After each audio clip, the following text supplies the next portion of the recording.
Kick back, hang out while we talk about 9 amazing collegiate athletes and 4 college programs. Today, those teams will be the Ohio State Buckeyes, the Duke Blue Devils, the Tennessee Lady Volunteers, and the Maryland Terrapins. And where I want to start is with my team, the Ohio State Buckeyes. While I talk about the team, have a look at the number 2 recruit in the nation, Jaloni Cambridge. As of the recording of this podcast, my team only lost 1 game, and they lost it to Penn State, which is a really bad loss. Penn State is only 1 game over 500. If you're going to lose a game to a Big Ten team, let it be UCLA or USC, not Penn State, who's literally at the bottom of the Big Ten. And I want to be fair to my team because Jaloni Cambridge didn't play in that game. But our other 2 players who make up our Big 3, who you'll see very shortly, Cotie McMahon and Chance Gray, they did play in that game. And if this team want to be considered as a potential national champion, they can't lose games like that, and they're going to have to beat down on UCLA and USC when they play them this year. And about Jaloni Cambridge, the freshman, she currently averaging 15 points on 46% shooting, also getting 4 rebounds, 4 assists, and 2 steals. And I can promise you, come March, she gonna cook one of y'all favorite players. And don't forget, my girl Cotie was already cooking in the tournament last year when she averaged 20 points on 50% shooting. I hate to say it, but last year she didn't have much help, even with J.C. Sheldon on the team. J.C. Sheldon, as a scorer, is nowhere near what Jaloni Cambridge is. So Cotie gonna have some help this year. Where I think this team gonna have some problems is in the middle. I really thought Asia Petty was a good pickup and was gonna add another dynamic to this team. Coming over from Kentucky, last year Asia Petty was averaging 14 and 10. Now with the Buckeyes, she only averaging 10 points, 7 rebounds, and it's like she can't even get a shot off. We also had Celeste Taylor last year, one of the best perimeter defenders in college basketball.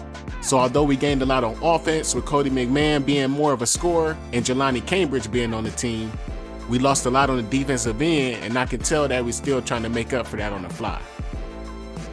Now let's talk about another recruit to the Ohio State Buckeyes, this one via the transfer portal. Chance Gray transferred over from Oregon, and she upped her game tremendously. Last year with Oregon, she shot 34% from the field. This year with Ohio State, she's shooting 43% from the field and 38% from 3. She's giving this team 15 points a game, and that dynamic backcourt of Chance Gray and Jaloni Cambridge is primarily the reason that this team only lost 1 game so far.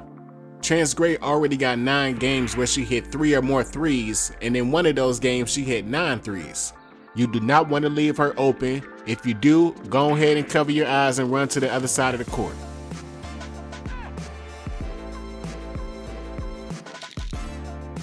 Now I want to talk about the Duke Blue Devils. While I tell y'all how this team been doing, have a look at their breakout junior, Ashlon Jackson. As of the recording of this podcast, the Blue Devils have lost to 3 ranked opponents and 1 unranked opponent. Now, I can understand the loss to Maryland, I can understand the loss to South Carolina, but I don't know how they lost to South Florida, and they also lost in overtime to North Carolina. Before I tell y'all what I think went wrong, let me tell y'all about this breakout year Ashlon Jackson is having. Point average is up, field goal percentage is up, shooting 40% from 3. And Ashlon was on this team last year, but last year was all about Reagan Richardson. This year, Reagan Richardson, now being a senior, has taken a bit of a step back, and Ashlon Jackson is now the go-to player. And that's just a small part of the reason of what I think is going wrong with this team. Not only is Reagan Richardson not on that upwards trajectory that we all expect her to be on, for some reason, Oluchi Okananwa still ain't in the starting lineup. I don't know what tapes Jaden Donovan got on Kara Lawson in the Duke athletic department, but she need to be pulled out of that starting lineup ASAP. First off, her field goal percentage is down from 54% to 45%. Her free throw percentage is 41%. She's a pretty decent rebounder, but she's scared to shoot the ball and she just brings nothing on offense. On top of that, she's not strong enough to really just get herself inside the paint and get easy buckets. That's why she only averaging 6 points. In my opinion, with Jaden Donovan in the starting lineup, you just can't take this team serious. She can't shoot, she can't hit a free throw, and that hurt the team more than anything.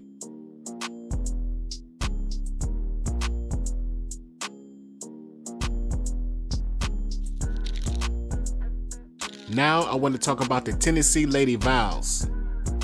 While we break down the season for Tennessee so far, have a look at Ruby Whitehorn, a new recruit to Tennessee via the transfer portal. She came over from Clemson and she giving the team 13 on 48% shooting. Now I can imagine it's feeling a little strange in Tennessee because they used to having stars play for this team. We had Rakia Jackson the last couple years. Before that we had Jordan Horston and Ray Burrell, another 2 top 10 picks. And we know the long line of history: Tamika Catchings, Candace Parker, Renia Davis, Diamond DeShields, Mercedes Russell, and the list goes on and on and on and on. Leading the team now, they got Talaysia Cooper. She'll probably be the most improved player. She transferred over from South Carolina. Over there, she sat on the bench, only averaged 3 points, didn't really get no playing time. Here at Tennessee, she's averaging 17.5 points, 3 steals, which leads the SEC on 47% shooting. Now, those players that I mentioned earlier became stars in the conference tournament and in the NCAA tournament. And in the recent loss to South Carolina, Talaysia Cooper shot 5 of 21 from the floor. They also lost to Texas and she shot 3 of 12 from the floor. I want to give her some credit because she played good against LSU, but we all know LSU just don't have no guards, so it's not crazy that she would score 24 on that backcourt. Where this team struggles the most is with the 3-point shooting. The 2 players with the ball in their hands the most, Ruby and Talaysia, both are shooting 27% from 3. So they got to get a whole lot better in that area, but overall this team is really good. They go at least 7-8 players deep.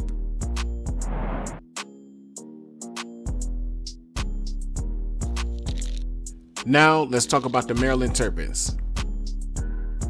This team is really trying to make a push in what could be Shyanne Seller's last year in Maryland. She's by far having her best year, shooting 50% from the field and 44% from 3. If she keep up this play, she definitely gonna play her way into being the first round pick. The Terrapins surrounded her with some really good guards this year, so she's been seeing a lot of single coverage, and as you can see, it's working out. But that's just on the individual level. As of now, this team has lost 3 consecutive games. Those teams that they lost to: Texas, Ohio State, and UCLA, which should be their rivals, but they got toasted in all those games. They also lost to USC, which was a really good game. It took place in Maryland, but again, USC was able to walk away with the road win. And that's a big sign to lose games to those 4 teams who you'll definitely have to see sometime later down the line. I think if this team want to have a chance of competing in the tournament, they need to get a little bit more out of Kaylene Smikle. Now don't get me wrong, she averaging 17.5 points, which is amazing, but she doing that on 12 shots. Can you imagine if she took about 17 to 20 shots per game? Coach Brenda Freeze is old school. She's been coaching this team since 2002. So I don't think she's gonna let that happen, but I think it should happen in this day and time. Not many players can play that efficient where you only getting 12 shots per game, but you're averaging 17.5. The last couple years she was at Rutgers, she was learning from Kylie Copper, and they've been paying off because she's shooting about 6 free throws per game.